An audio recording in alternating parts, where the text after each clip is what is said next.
Bonjour chers auditeurs de l'ODJ Média, notre chroniqueur invité, Souad Mekawi, partage son avis et sa réflexion dans un article qu'il a intitulé « 2023, escalade des tensions au Sahara, le Polisario entre violence et perte de légitimité », qu'on écoutera ensemble dans ce podcast.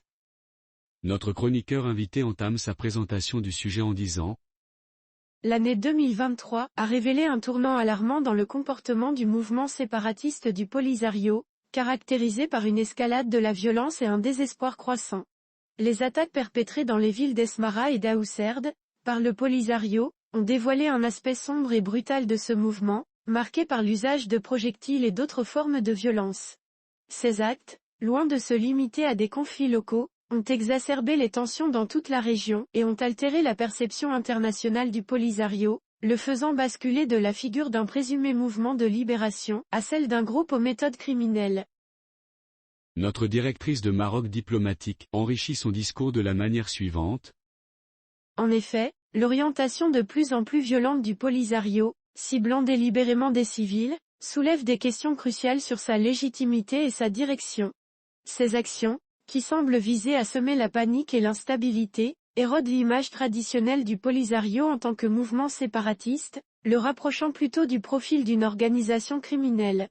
Dans ce contexte, l'éventualité de classer le Polisario comme une organisation terroriste suscite des préoccupations majeures, en particulier en ce qui concerne le rôle de l'Algérie en tant que principal soutien de ce mouvement. Une telle classification aurait des implications sérieuses pour l'Algérie, qui risquerait d'être perçue comme un État soutenant le terrorisme, complexifiant ainsi davantage le paysage géopolitique régional.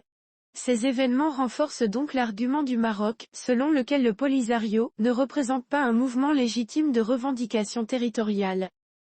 Au contraire, il apparaît de plus en plus comme une entité séparatiste et terroriste ciblant les civils.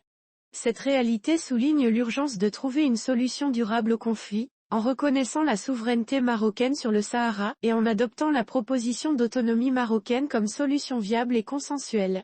La résolution pacifique de ce conflit est primordiale pour la stabilité et la prospérité de la région.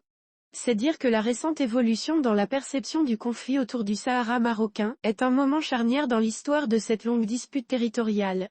Elle met en évidence l'urgence d'aboutir à une résolution définitive, qui reconnaisse la souveraineté marocaine sur ces territoires et mette fin à un conflit, qui perdure depuis trop longtemps. L'auteur termine son article en ces termes. Dans ce contexte, le soutien grandissant de la communauté internationale à la proposition d'autonomie marocaine est un signe de reconnaissance implicite de l'inaptitude du Polisario à offrir une alternative crédible et pacifique pour la région.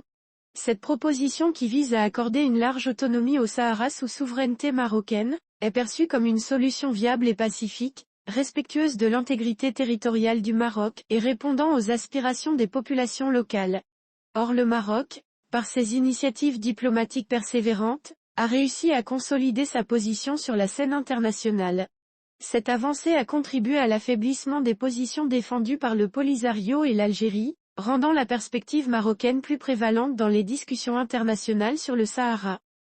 Sa gestion habile des défis régionaux, en particulier autour de la question du Sahara, a démontré la capacité du Maroc à naviguer dans des eaux complexes tout en préservant ses intérêts nationaux. L'approche pragmatique et orientée vers des solutions pacifiques a renforcé la position du Maroc en tant que force stabilisatrice dans la région. Rédigé par Souad Mekawi. Merci d'avoir écouté ce podcast de l'ODJ Média. N'oubliez pas de vous inscrire sur notre newsletter quotidienne à partir du portail odj.ma. Alors, on se dit au prochain podcast de nos chroniqueurs invités, et à très bientôt.